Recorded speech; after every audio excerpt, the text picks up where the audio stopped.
जय हिंद। स्वागत है आप सभी का हमारे YouTube channel unstoppable GS classes में।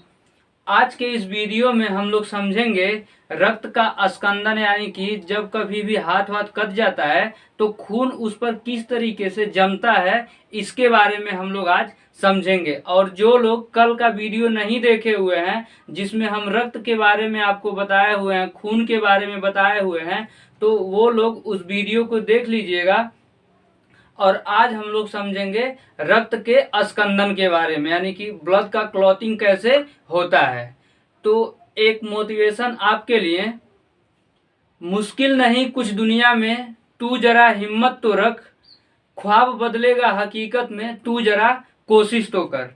अब हम लोग समझते हैं तो खून क्या है। खून शरीर में बहता रहता है और खून का मुख्य काम क्या है। तो खून का मुख्य काम है ऑक्सीजन का परिवहन करना, यानी कि पूरे शरीर में ऑक्सीजन का ट्रांसपोर्टेशन करना और शरीर के तापमान को नियंत्रित करना, शरीर के तापमान को नियंत्रित करना। अब कल के वीडियो में हम आप लोगों को जो रक्त कणिकाएं होती हैं उसके बारे में बताए हुए थे।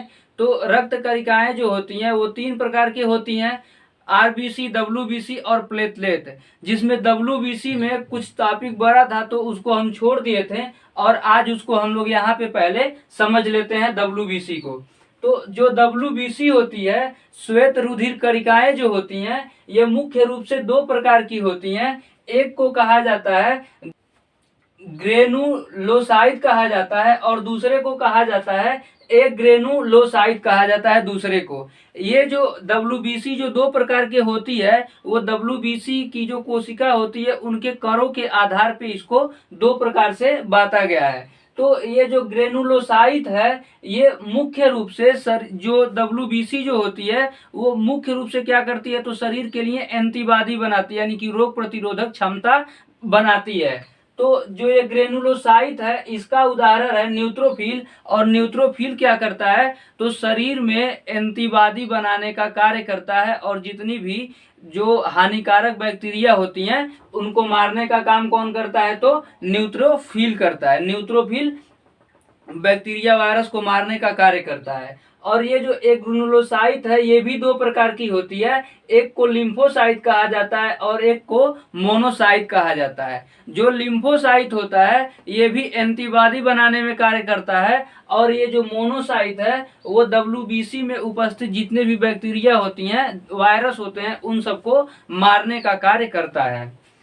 अब इसके बाद हम लोग समझते हैं कि रक्त का स्कंदन, यानी कि ब्लड की क्लॉटिंग कैसे होती है, रक्त किस प्रकार से जमता है। जब हम लोगों का शरीर कहीं पे कट जाता है, हाथ कहीं पे कटेगा तो कुछ देर के बाद खून अपने आप से बहना बंद हो जाता है। वो बहना क्यों बंद होता है, क्योंकि जहां से खून बह रहा होता है वहां पे एक लेयर जम जाती है खून की, जिसके वजह से खून बहना बंद हो जाता है। यही जो बहना बंद होता है उसी को कहा जाता है रक्त का स्कंदन।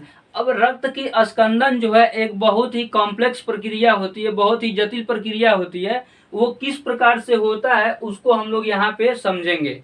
तो जैसे शरीर हमारा कटता है तो खून किसके संपर्क में आता है, बाहर वातावरण में। वातावरण में क्या होता है, ऑक्सीजन। जो वातावरण में ऑक्सीजन होता है, खून क्या करता है, ऑक्सीजन के साथ क्रिया करके थ्रोम्बोसाइट बनाता है।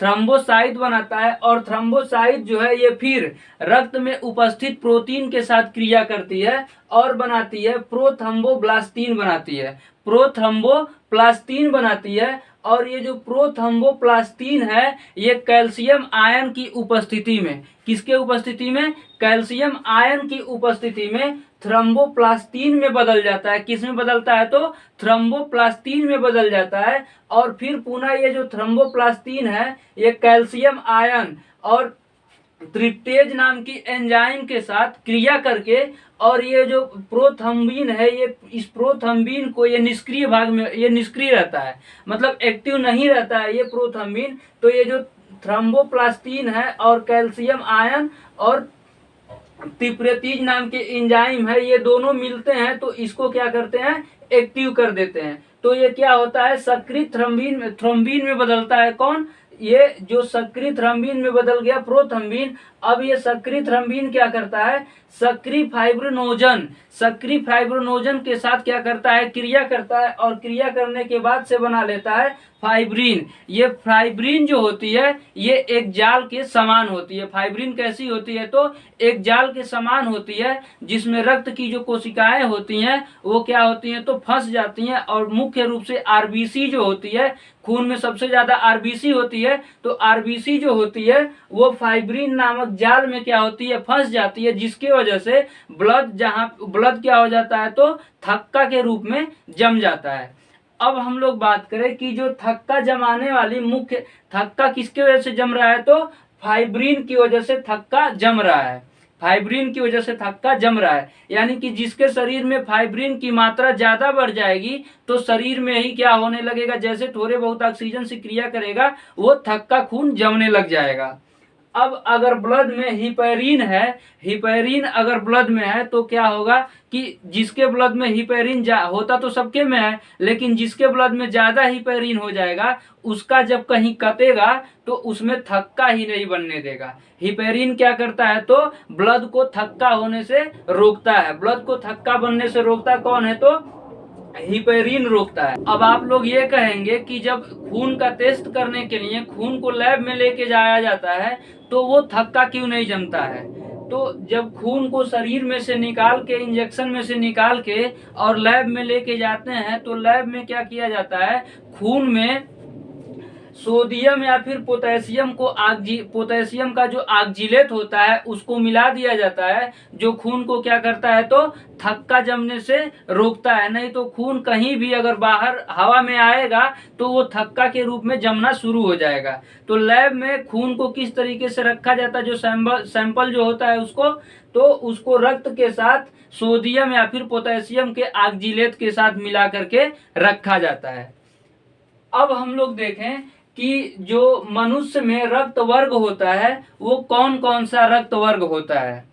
तो रक्त वर्ग की जो खोज किए थे वो कार्ल लैंडस्टीनर किए थे, रक्त वर्ग की खोज। और वो किसके आधार पे किए, तो रक्त में यानी कि खून में ग्लाइकोप्रोटीन नाम की एक एंटीजन होती है, उसके आधार पे इन्होंने खून का टेस्ट किया और बताया कि खून जो सबका खून है वो एक समान नहीं है, वो कैसा है, तो भिन्न भिन्न प्रकार का खून है। तो इस प्रकार से जब वो खोज किए कार्ल लैंडस्टीनर, तो उन्होंने 4 प्रकार के ब्लड ग्रुप के बारे में बताया, 4 प्रकार के ब्लड ग्रुप के बारे में बताया और 2 प्रकार के एंटीजन के बारे में बताया। एंटीजन को ए और बी से दिखाया जाता है, और जो ब्लड ग्रुप उन्होंने बताया था वो 4 प्रकार का ब्लड ग्रुप बताया था। कौन कौन सा, तो A group, B group, A B group और O group. A group, B group, A B group और ओ ग्रुप के बारे में इन्होंने बताया था। अब ए ग्रुप, बी ग्रुप किसमें एंटीबॉडी होती है, किसमें एंटीजन होता है, इनके बारे में भी हम लोग समझ लेते हैं। तो जो ए ग्रुप का खून होता है उसमें जो एंटीबॉडी होगी, एंटीजन जो होगा वो ए ग्रुप के खून में जो एंटीजन होगा वो क्या होगा, तो ए होगा। बी ग्रुप के खून में जो एंटीजन होगा वो क्या होगा, तो बी होगा। यानी कि जिस ग्रुप का खून रहेगा उसी ग्रुप का क्या होगा, तो एंटीजन होगा। और जो ओ ग्रुप होता है इसमें किसी भी प्रकार का एंटीजन नहीं पाया जाता है। और दूसरा एंटीबॉडी, तो जो ए ग्रुप का खून होगा उसमें एंटीबॉडी जो होगी वो बी होगी, और बी ग्रुप के खून में जो एंटीबॉडी होगी वो क्या होगी, तो ए होगी। और A B group A B group में क्या होगा, एंटीबॉडी नहीं होगा। ए बी ग्रुप में एंटीबॉडी नहीं होती है। और ओ जो ग्रुप है, ओ ग्रुप में 2 प्रकार की एंटीबॉडी ए और बी होती है।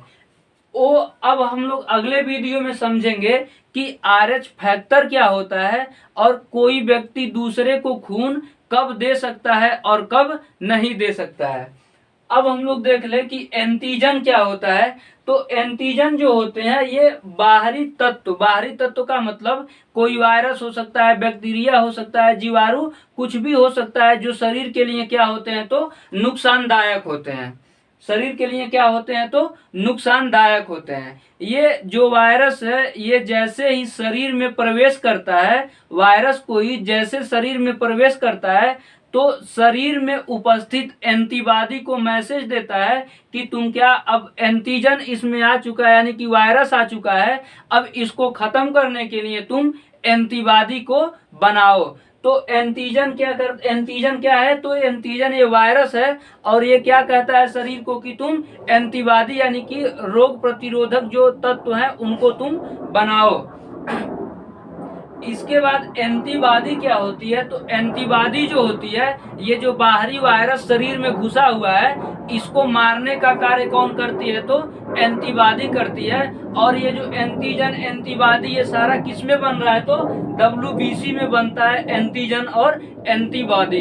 तो उम्मीद है आप लोग समझ गए होंगे कि रक्त का स्कंदन कैसे होता है, यानी कि ब्लड की क्लॉटिंग किस प्रकार से होती है और रक्त ग्रुप कौन कौन सा होता है। अब अगले वाले वीडियो में हम आपको रक्त समूह के बारे में बता देंगे और कौन सा व्यक्ति किसको खून दे सकता है, किसको नहीं दे सकता है, इसके बारे में हम लोग चर्चा करेंगे अगले वीडियो में। तो वीडियो आपको अच्छा लगे तो ज़्यादा से ज़्यादा लाइक कीजिए और अगर आप चैनल पे नए हैं तो चैनल को सब्सक्राइब कीजिए। मिलेंगे अगले वीडियो में। जय हिंद।